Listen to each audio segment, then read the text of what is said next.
उस्मान शाहूरी खां तव्हांखे अहम रिपोर्ट ॾींदा हलूं त उस्मान शाहूरी वेझो ॻोठ ईसा बलोच जे रवासिन स्कूली शागिर्दनि ऐं रहमत अली बलोच जी अॻुवाणी में एहतिजाजी मुज़ाहिरो कंदे चयो त असांजे ॻोठ जो गर्ल्स प्राइमरी स्कूल 12 सालनि खां बंदि आहे।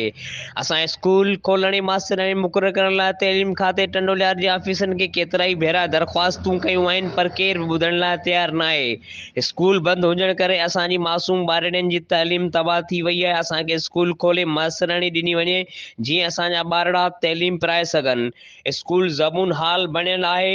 हिन वक़्तु निगरान हुकूमत पारां टंडोलियार ज़िले जे स्कूलनि जी मरमत ऐं दुरुस्तगी लाइ किरोड़ों रुपया जारी कया विया, पर असांजे ॻोठ जे स्कूल में फर्नीचर न आहे। स्कूल में पीअण जे पाणी जी सहूलियत बि मौजूदु न आहे, बिजली न आहे, चौदीवार ड्रई पइजी वई आहे। स्कूल जी इमारत 1985 ईस्वी खां पोइ रिपेयर न कराई वई आहे, केॾी महिल बि किरी सघे थी।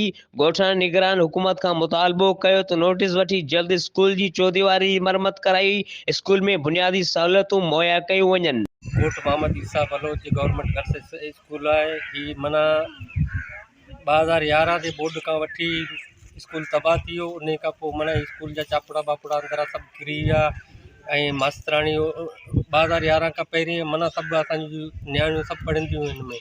2011 खां पोइ स्कूल ख़राब थी वियो, बर्बाद थी वियो ऐं चापड़ा अंदर सफ़ा ख़त्म थी विया ऐं उन खां पोइ यको स्कूल बंदि आहे। असांजूं नियाणियूं हाणे भर पासे बि को गर्ल्स स्कूल कोन्हे जो पंहिंजे नियाणियुनि खे पढ़ायूं। इन करे असांजी नियाणियुनि जो मुस्तक़बिल जो गवर्नमेंट खे अपील आहे त असांखे स्कूल ॾिनो वञे ऐं असांखे मास्तराणी ॾिनी वञे।